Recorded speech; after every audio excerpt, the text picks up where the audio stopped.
नमस्कार, आप देख रहे हैं प्राइम न्यूज का डिजिटल प्लेटफॉर्म और मैं हूं आपके साथ प्रीति। और इस वक्त की तमाम महत्वपूर्ण खबरों को लेकर आप सभी के सामने आई हूं।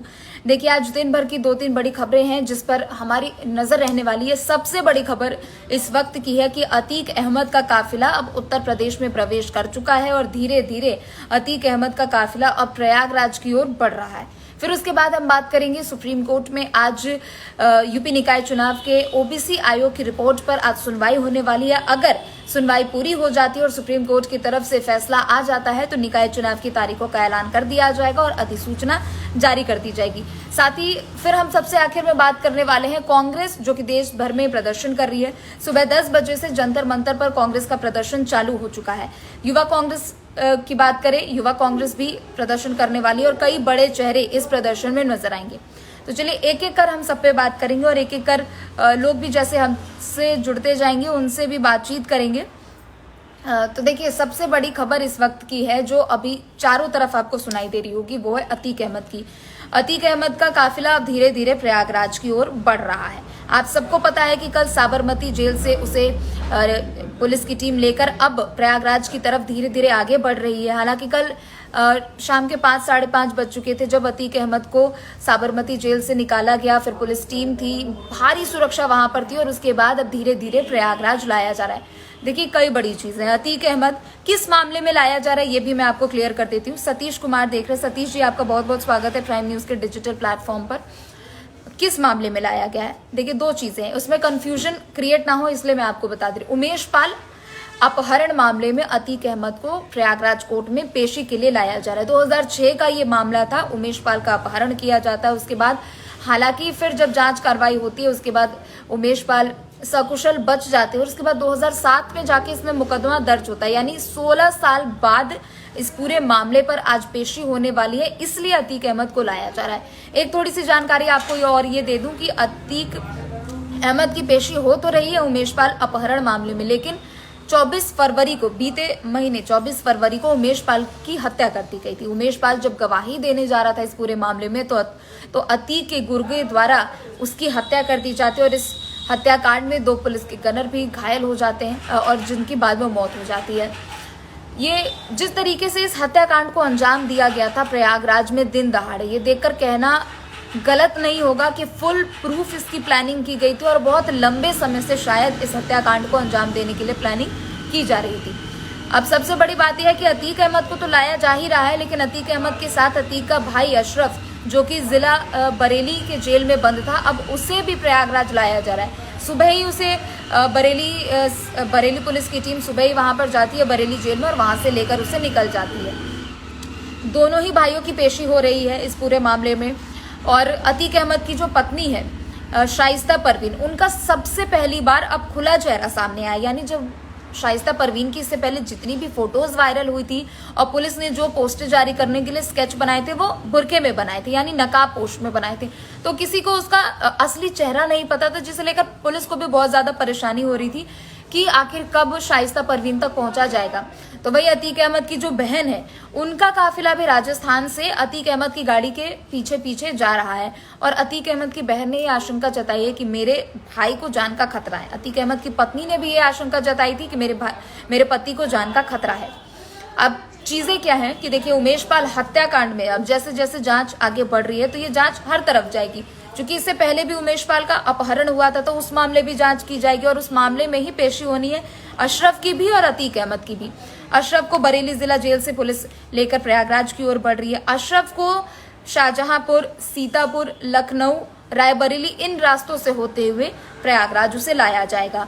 अतीक अहमद को साबरमती, फिर उसके बाद राजस्थान के रास्ते उदयपुर, कोटा, शिवपुरी, इन तमाम रास्तों से, फिर उसके बाद झांसी और मध्य प्रदेश और राजस्थान की कई टीमें भी, पुलिस भी वहां पर सहयोग कर रही थी यूपी एसटीएफ का। चूंकि देखिए, अतीक अहमद एक बहुत बड़ा नाम है।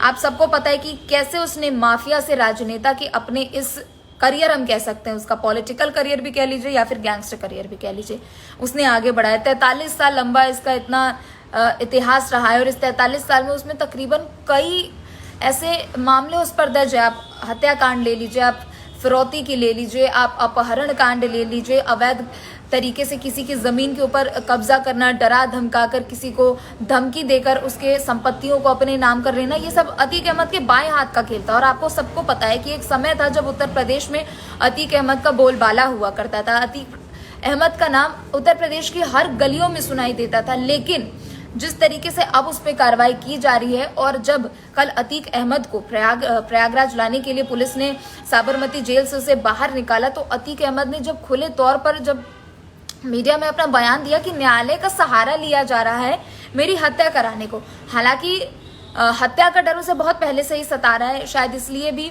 प्रयागराज कोर्ट में उसने पहले ही अपनी गुहार लगा दी थी कि मेरे सारे मामलों की वीडियो कॉन्फ्रेंसिंग के जरिए सुनवाई हो, और मैं यूपी नहीं आना चाहता। आप समझिए कि जिस यूपी में किसी इंसान ने, किसी व्यक्ति ने इतने सालों तक अपना गुंडा राज कायम रखा हो, आज उसे ही यूपी में आने से डर लग रहा है। अब जाहिर सी बात है ना कि पुलिस प्रशासन की कार्रवाई इतनी सख्त हो गई है, और जो मुख्यमंत्री योगी आदित्यनाथ की जीरो टॉलरेंस की नीति है, ऑपरेशन मटिया मेट है, कहीं ना कहीं इससे काफी ज्यादा माफियाओं पर डर हुआ है। और अतीक अहमद के कल जब फुटेज सामने आए थे, अतीक अहमद के चेहरे पर वो डर, वो शिकन, वो साफ तौर पर नजर आ रही थी। शायद इसी वजह से उसकी बहन भी लगातार इस काफिले के पीछे है कि मेरे भाई को हत्या का खतरा है, हत्या की आशंका जताते हुए वो चल रही है। तो आज तकरीबन शाम तक अतीक अहमद को प्रयागराज लाया जाएगा, और शाम तक अतीक अहमद का भाई जो कि बरेली से उसे लाया जा रहा है उसे भी लाया जाएगा। दोनों को प्रयागराज के नैनी जेल में रखा जाएगा। हालांकि बैरक्स दोनों के अलग अलग होंगे, दोनों में सीसीटीवी कैमरे की निगरानी की जाएगी, 24 घंटे उन पर सीसीटीवी के जरिए निगरानी की जाएगी। और कल इस उमेश पाल अपहरण मामले में सुनवाई होने वाली, और कल दोनों की सुबह 11 बजे पेशी होगी। फिलहाल ये अभी तक जानकारी है। साथ ही अब हम बात करेंगे कि सुप्रीम कोर्ट में यूपी निकाय चुनाव को लेकर आज सुनवाई है। यूपी निकाय चुनाव को लेकर बीते साल 7 दिसंबर के आसपास अधिसूचना जारी कर दी गई थी। बिना आरक्षण के ये चुनाव कराने को कहा गया था, जिसके बाद यूपी सरकार ने इस फैसले को चुनौती दी, और उसके बाद अब सुनवाई चल रही है।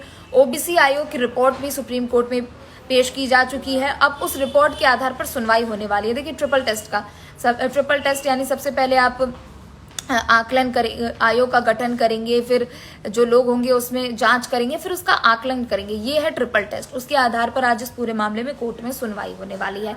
अगर फैसला हित में आ जाता है तो शायद यूपी चुनाव की अधिसूचना को जारी कर दिया जाएगा, और फिर तारीखों का भी ऐलान कर दिया जाएगा। हालांकि पहले से ही ये कयास लगाए जा रहे थे कि अप्रैल में ही यूपी निकाय चुनाव होने वाले हैं। इन तमाम चीजों को देखते हुए आज बेहद सुनवाई सुप्रीम कोर्ट में होने वाली। चूंकि निकाय चुनाव है, बीजेपी के सामने एक बड़ा चैलेंज है। निकाय चुनाव में अगर बीजेपी अपना रास्ता साफ कर लेती है तो 2024 को लेकर बीजेपी का जो रोड मैप है वो तैयार तो पहले से है ही, लेकिन उस रोड मैप पे आगे की जो रणनीति होगी वो आगे काम करेगी। तीसरी सबसे बड़ी बात हम बात करने वाले हैं कांग्रेस के विरोध प्रदर्शन को लेकर। आप सबको पता है राहुल गांधी की सदस्यता जा चुकी है, सांसदी उनकी रद्द की जा चुकी है मानहानि के मामले में। 2019 के लोकसभा चुनाव के दौरान उन्होंने केरल में जाके एक जनसभा को संबोधित किया, एक रैली की थी उन्होंने। रैली में उन्होंने खुले मंच से कहा था कि ये जो लोग हमारे देश का पैसा चुरा रहे हैं, देश को कहीं ना कहीं से क्षति पहुंचा रहे हैं, उनके सबके नाम ऐसे मोदी कैसे है, मोदी सरनेम ही क्यों है। फिर वहीं अहमदाबाद से एक विधायक है, उनकी तरफ से पूर्णेश मोदी, उनकी तरफ से याचिका दायर की गई 2019 में। फिर उसके बाद 3 सालों तक इस पूरे मामले में सुनवाई हुई, और अब 23 मार्च को उन्हें दोषी ठहराया गया, जिसके बाद उन्हें 2 साल की सजा सुनाएगी। 23 मार्च को सजा सुनाया गया, और अगले दिन 24 मार्च लोकसभा सचिवालय की तरफ से नोटिफिकेशन जारी कर दिया गया, वो पत्र जारी कर दिया गया जिसमें राहुल गांधी की सदस्यता रद्द कर दी गई।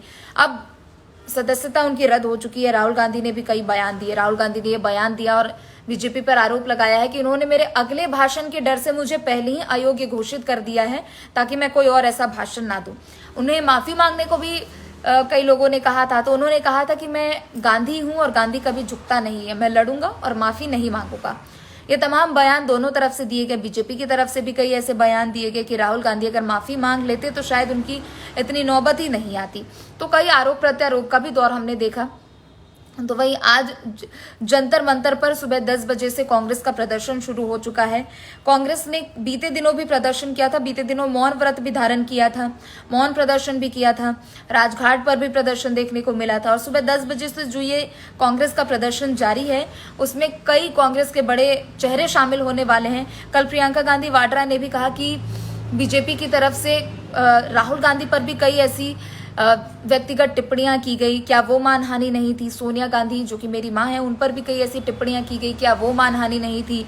मतलब दोनों ही पार्टियों की तरफ से एक दूसरे पर आरोप प्रत्यारोप किया गया, जिसके बाद आज कांग्रेस की तरफ से अब जंतर मंतर पर विरोध प्रदर्शन शुरू कर दिया गया है। सुबह 10 बजे से कांग्रेस के कई बड़े नेता जंतर मंतर पर मौजूद है और विरोध प्रदर्शन जता रहे। साथ ही युवा कांग्रेस भी इसमें प्रदर्शन में भाग लेने वाली है और कयास यही लगाए जा रहे हैं कि लगातार इसी तरीके से कुछ दिनों तक उनका विरोध प्रदर्शन जारी रहने वाला है।